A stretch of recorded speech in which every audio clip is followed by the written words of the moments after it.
Hello students, GST ఫండమెంటల్స్లోని next topic VAT. VAT అంటే value added tax. వ్యాట్ని తెలుగులో విలువ ఆధారిత పన్ను అని అంటారు. విలువ ఆధారిత పన్ను. ఓకే, జనరల్గా ట్యాక్సెస్ అనేవి two types. First type is direct tax, second type is indirect tax. పన్నులు అనేవి సాధారణంగా రెండు రకాలు. ఫస్ట్ టైప్ ప్రత్యక్ష పన్నులు, సెకండ్ టైప్ పరోక్ష పన్నులు. ఇక్కడ మనం డిస్కస్ చేస్తున్న వ్యాట్ అనేది ఒక ఇండైరెక్ట్ ట్యాక్స్. వ్యాట్ విలువ ఆధారిత పన్ను అనేది ఒక పరోక్ష పన్ను. ఈ వ్యాట్ అనే ట్యాక్స్ దేని మీద ఛార్జ్ చేస్తారు అంటే, VAT is charged on intrastate sales. VAT is charged on intrastate sales. VAT అనే పన్నును ఒకే రాష్ట్రంలో జరిగే వ్యవహారాలపై ఛార్జ్ చేస్తారు, లేదా వ్యాట్ అనే పన్నును రాష్ట్ర అంతర్గత అమ్మకాలపై ఛార్జ్ చేస్తారు. Intrastate sales means sales within the state. Sales within the state అంటే ఒకే రాష్ట్రం లోపల అంతర్గతంగా జరిగే అమ్మకాలపై విధించబడే ఒక పరోక్ష పన్నే వ్యాట్, విలువ ఆధారిత పన్ను. ఓకే, వ్యాట్ అనే పేరులో జాగ్రత్తగా గమనిస్తే వాల్యూ యాడెడ్ ట్యాక్స్ అంటే వ్యాట్ అనే ట్యాక్స్ని పర్టికులర్గా దేని మీద ఛార్జ్ చేస్తారు అని గమనిస్తే, ఫర్దర్గా యాడ్ అయిన వాల్యూ మీద ఛార్జ్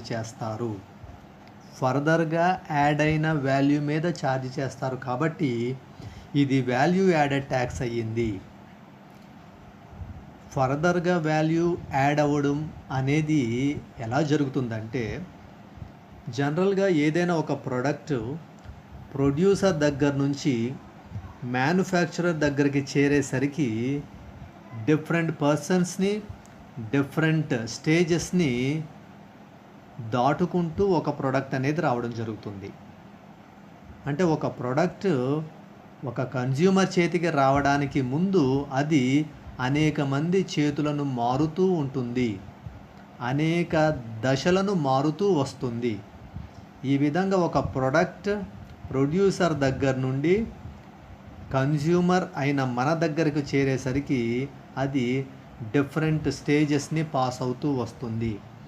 ఈ విధంగా ప్రతి స్టేజ్లో కూడా ప్రోడక్ట్ యొక్క వాల్యూకి ఫర్దర్గా కొంత వాల్యూని యాడ్ చేయడం జరుగుతుంది. ఈ విధంగా ప్రోడక్ట్కి ప్రతి స్టేజ్లో ఫర్దర్గా ఎంత వాల్యూనైతే యాడ్ చేస్తున్నారో ఆ ఫర్దర్గా యాడ్ అయిన వాల్యూ మీదే ట్యాక్స్ అనేది ఛార్జ్ చేయడం జరుగుతుంది. దాన్నే వాల్యూ యాడెడ్ ట్యాక్స్ అంటారు. అంటే ఒక వస్తువు ఉత్పత్తిదారు నుండి వినియోగదారుని చేతికి చేరేసరికి అది అనేక దశల గుండా ప్రయాణిస్తుంది.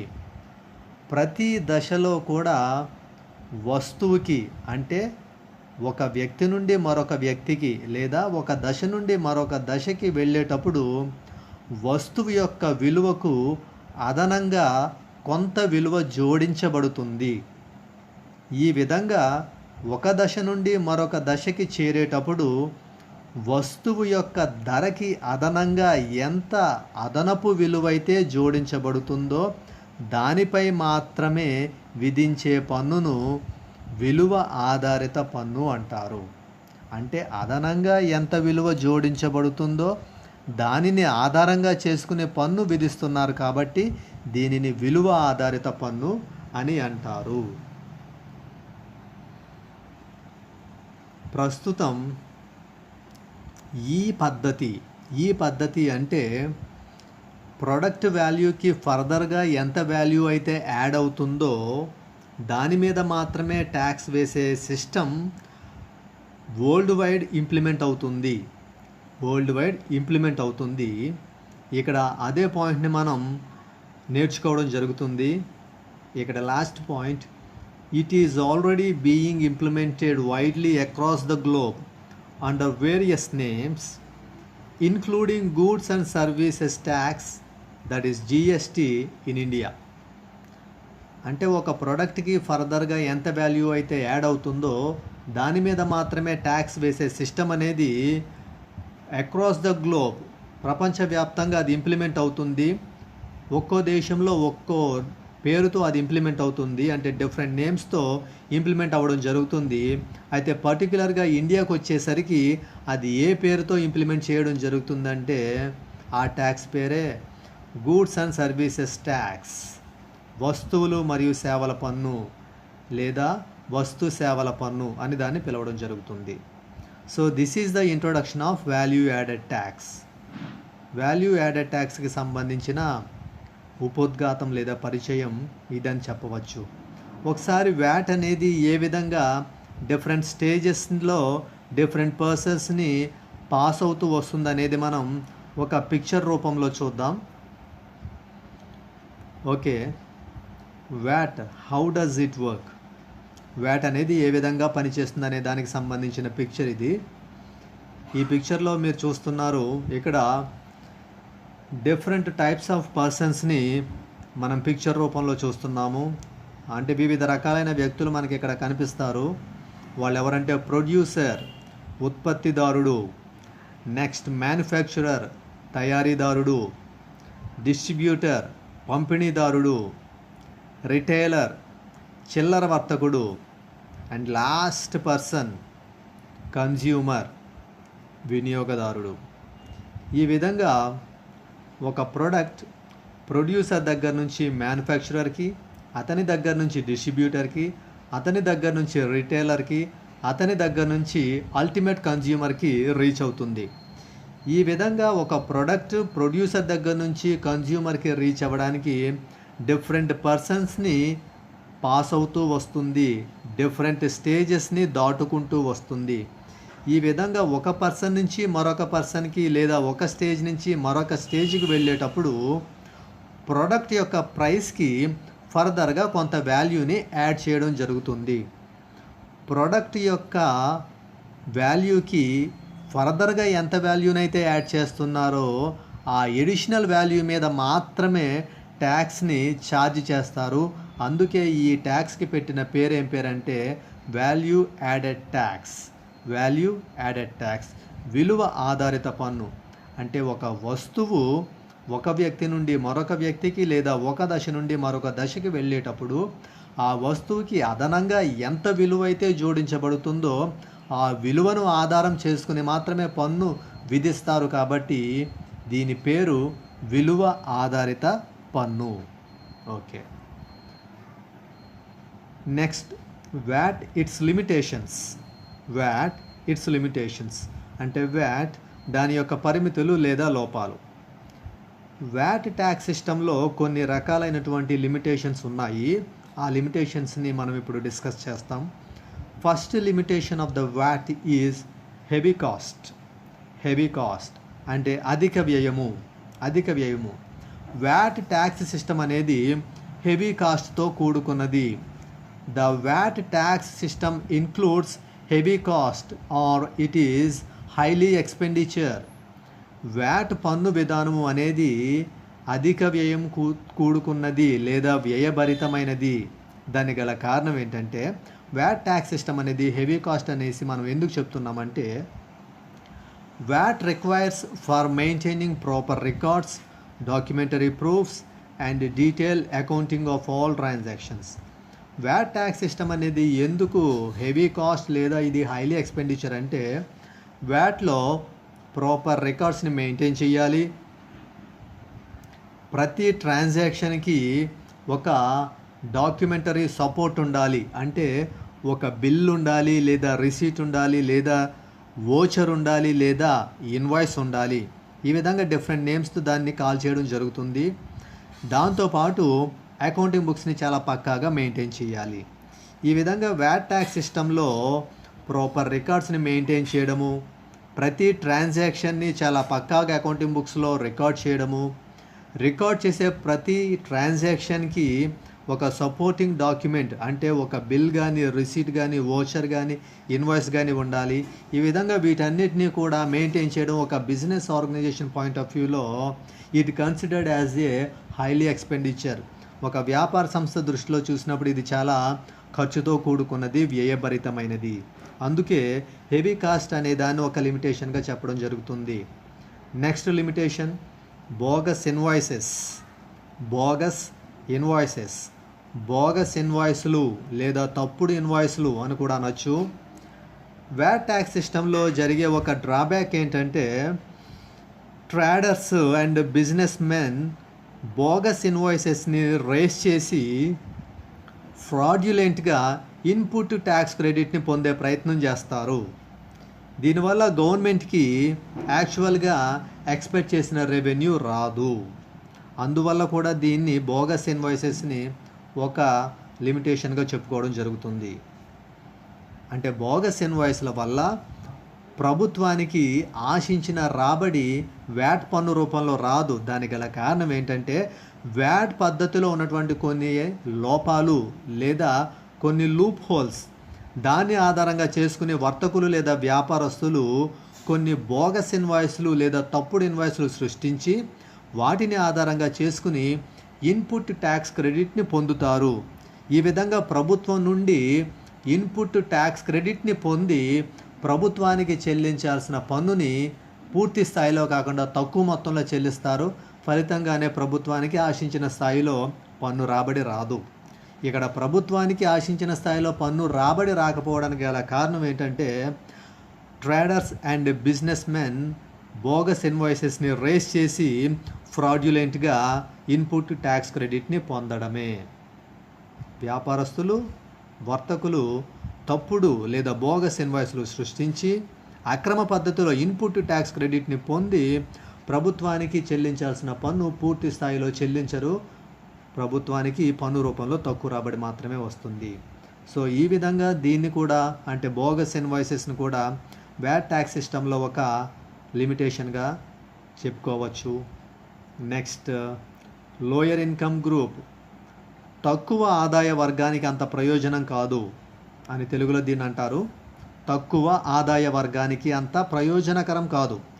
వ్యాట్ ట్యాక్స్ సిస్టమ్ అనేది లోయర్ ఇన్కమ్ గ్రూప్స్కి అంత బెనిఫిట్ని చేకూర్చే ట్యాక్స్ అయితే కాదు. లోయర్ ఇన్కమ్ గ్రూప్స్కి వ్యాట్ ట్యాక్స్ సిస్టమ్ వల్ల పెద్ద బెనిఫిట్ రాకపోవడం ఏంటంటే బేసిక్గా వ్యాట్ ట్యాక్స్ అనేది consumption based tax. VAT tax is consumption based tax. అంటే కన్జంప్షన్ని బేస్ చేసుకుని మాత్రమే ట్యాక్స్ అనేది ఛార్జ్ చేయడం జరుగుతుంది. కన్జంప్షన్ ఎక్కువగా ఉంటే వ్యాట్ ట్యాక్స్ రూపంలో ఎక్కువగా గవర్నమెంట్కి రెవెన్యూ వస్తుంది. కన్జంప్షన్ తక్కువగా ఉంటే గవర్నమెంట్కి ట్యాక్స్ రూపంలో రెవెన్యూ తక్కువగా వస్తుంది. అంటే కన్జంప్షన్ పెరిగితే వ్యాట్ ట్యాక్స్ రెవెన్యూ పెరుగుతుంది, కన్జంప్షన్ తగ్గితే వ్యాట్ ట్యాక్స్ రెవెన్యూ తగ్గుతుంది. జనరల్గా లోయర్ ఇన్కమ్ గ్రూప్స్ని, లోయర్ ఇన్కమ్ సంపాదించే పీపుల్ని మనం ఆలోచిస్తే వాళ్ళు సంపాదించే ఇన్కమ్ ఎంతైతే ఉంటుందో దాన్ని కంప్లీట్గా ఖర్చు చేస్తారు తప్ప వాళ్ళకి ఎలాంటి సేవింగ్స్, పొదుపులు ఉండవు. వాళ్ళు సంపాదించే ఆదాయాలే చాలా తక్కువగా కొద్ది మొత్తాలలో ఉంటాయి.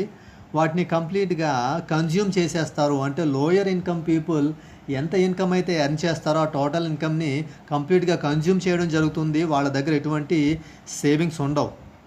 అంటే లోయర్ ఇన్కమ్ పీపుల్ కన్జ్యూమ్ అనేది ఎక్కువగా చేస్తారు. లోయర్ ఇన్కమ్ పీపుల్ దగ్గర ప్రొడక్ట్ కన్జంప్షన్ అనేది ఎక్కువగా ఉంటుంది.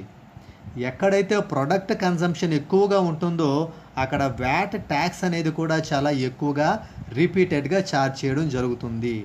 కాబట్టి వ్యాట్ ట్యాక్స్కి రెవెన్యూ ఏ రూపంలో ఎక్కువగా వస్తుందంటే లోయర్ ఇన్కమ్ పీపుల్ వాళ్ళ యొక్క ఇన్కమ్ కంప్లీట్గా టోటల్గా కన్జ్యూమ్ చేయడం వల్ల గవర్నమెంట్కి వ్యాట్ ట్యాక్స్ రూపంలో రెవెన్యూ ఎక్కువగా వస్తుంది. మరి లోయర్ ఇన్కమ్ పీపుల్ని వాళ్ళని దృష్టిలో పెట్టుకుని వాళ్ళకి ఏదైనా బెనిఫిట్ని ఇక్కడ మనం కల్పించాలనుకుంటే అది వ్యాట్ ట్యాక్స్ సిస్టంలో వీలు కాదు. ఎందుకంటే వ్యాట్ ట్యాక్స్ అనేది బేసిక్గా కన్జంప్షన్ బేస్డ్ ట్యాక్స్. ఎవరు ఎక్కువగా కన్సంప్షన్ చేస్తే అంత ఎక్కువగా వ్యాట్ ట్యాక్స్ పే చేయాల్సి ఉంటుంది. మరైతే లోయర్ ఇన్కమ్ పీపుల్ వాళ్ళ ఇన్కమ్స్ చాలా తక్కువగా ఉంటాయి కాబట్టి వాళ్ళకి ఎలాంటి సేవింగ్స్ ఉండవు కాబట్టి వాళ్ళ ఇన్కమ్ని కంప్లీట్గా కన్జ్యూమ్ చేస్తారు. అంటే వాళ్ళకి కన్సంప్షన్ ఎక్కువగా ఉంటుంది. కన్సంప్షన్ ఎక్కువగా ఉండడం వల్ల వ్యాట్ ట్యాక్స్ కూడా ఎక్కువగా గవర్నమెంట్కి రావడం జరుగుతుంది. So lower income groups point of వ్యూలో దీన్ని ఒక అంటే వ్యాట్ ట్యాక్స్ సిస్టమ్ని ఒక డిసడ్వాంటేజ్గా లేదా లిమిటేషన్గా చెప్పడం జరుగుతుంది. Next, no ITC for interstate purchases. మనం స్టార్టింగ్ ఇంట్రడక్షన్లో నేర్చుకోవడం జరిగింది. స్టార్టింగ్ ఇంట్రడక్షన్లో మనం నేర్చుకున్న విషయం ఏంటంటే VAT is one of the indirect tax and it is levied on intrastate sales. అంటే వ్యాట్ అనేది ఒక పరోక్ష పన్ను. ఇది ఒక రాష్ట్రంలో అంతర్గతంగా జరిగే అమ్మకాలపై మాత్రమే విధించబడుతుంది. కాబట్టి ఏవైనా రెండు వేర్వేరు రాష్ట్రాల మధ్య కానీ సేల్ ట్రాన్సాక్షన్ జరిగి ఆ సేల్ ట్రాన్సాక్షన్కి సంబంధించిన ఐటీసీ పొందాలంటే వ్యాట్ ట్యాక్స్ సిస్టంలో వీలు కాదు.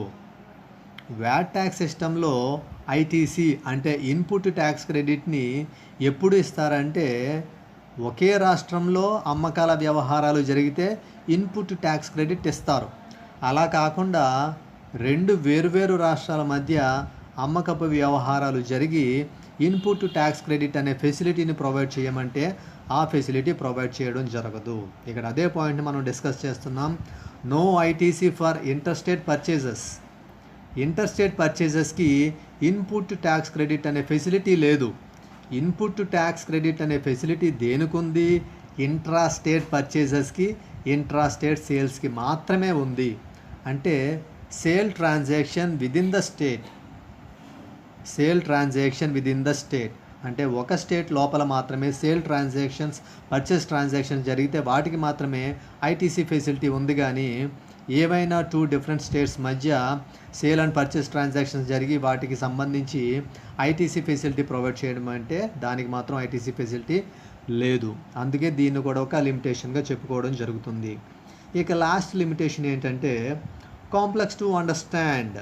కాంప్లెక్స్ టు అండర్స్టాండ్ అంటే అర్థం చేసుకునేట కష్టం, అర్థం చేసుకునేట కష్టం లేదా అవగాహన చేసుకునేట కష్టం అని కూడా చెప్పచ్చు. దీని అర్థం ఏంటంటే వ్యాట్ ట్యాక్స్ సిస్టమ్ని అర్థం చేసుకోవడం లేదా అవగాహన చేసుకోవడం కొంచెం కష్టంతో కూడుకున్న ప్రక్రియ. ఎందుకంటే వ్యాట్ ట్యాక్స్ సిస్టమ్ అనేది దేని మీద ఛార్జ్ చేయడం జరుగుతుందంటే ఒక ప్రోడక్ట్ యొక్క ప్రైస్కి ఫర్దర్గా ఎంత వాల్యూ అయితే యాడ్ అవుతుందో దాని మీద మాత్రమే ఛార్జ్ చేయడం జరుగుతుంది. మనం స్టార్టింగ్ ఇంట్రడక్షన్లోనే డిస్కస్ చేసాం. VAT is a tax which is charged on additional value of the product. ఒక ప్రోడక్ట్కి ఎడిషనల్గా ఎంత వాల్యూ అయితే యాడ్ చేయడం జరుగుతుందో దాని మీద మాత్రమే వ్యాట్ని ఛార్జ్ చేయడం జరుగుతుంది. కాబట్టి ఈ ప్రోడక్ట్ ఒక స్టేజ్ నుంచి మరొక స్టేజ్కి, అక్కడి నుంచి నెక్స్ట్ స్టేజ్కి, అక్కడి నుంచి నెక్స్ట్ స్టేజ్కి వెళ్ళేటప్పుడు ఈ స్టేజ్ మధ్యలో ఇన్ బిట్వీన్ ద స్టేజెస్ ఎంత ఎడిషనల్ వాల్యూ యాడ్ అవుతుంది, ఫర్దర్గా ఎంత వాల్యూ యాడ్ అవుతుంది, ఆ ఫర్దర్గా యాడ్ అయ్యే వాల్యూ మీద ఎంత వ్యాట్ అనేది ఛార్జ్ చేయడం జరుగుతుంది, వీటిని అవగాహన చేసుకోవడం కొంచెం కష్టం. కాబట్టి దాన్ని దృష్టిలో పెట్టుకుని ఇక్కడ ఏం చెప్పడం జరుగుతుందంటే కాంప్లెక్స్ టు అండర్స్టాండ్, అర్థం చేసుకున్నట కష్టం లేదా అవగాహన చేసుకున్నట కష్టం అని ఎందుకంటారంటే ఒక వస్తువు అనేక దశల గుండా ప్రయాణిస్తూ వస్తుంది. ఒక దశ నుండి మరొక దశకి చేరేటప్పుడు ఆ దశ మధ్యలో ఒక వస్తువుకు అదనంగా ఎంత విలువైతే జోడించబడుతుందనే దాన్ని కొంచెం ఖచ్చితంగా గుర్తించడం కష్టమవుతుంది. కాబట్టి దీన్ని అర్థం చేసుకునేట కష్టం లేదా అవగాహన చేసుకునేట కష్టం అని చెప్పడం జరుగుతుంది. సో దీన్ని కూడా ఒక లిమిటేషన్గా ట్రీట్ చేయడం జరుగుతుంది.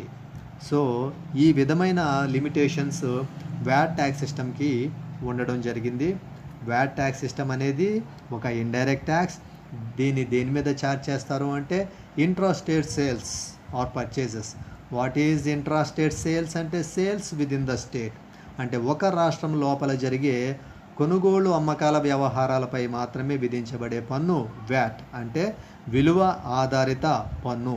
ఈ విలువ ఆధారిత పన్ను అనేది ప్రాముఖ్యంగా ఒక వస్తువు వివిధ దశల గుండా ప్రయాణిస్తూ వెళుతున్నప్పుడు ప్రతి దశలో ప్రోడక్ట్ యొక్క ప్రైస్కి ఫర్దర్గా ఎంత వాల్యూ అయితే యాడ్ అవుతుందో ఆ ఫర్దర్గా యాడ్ అయ్యే వాల్యూ మీద మాత్రమే దీన్ని ఛార్జ్ చేయడం జరుగుతుంది.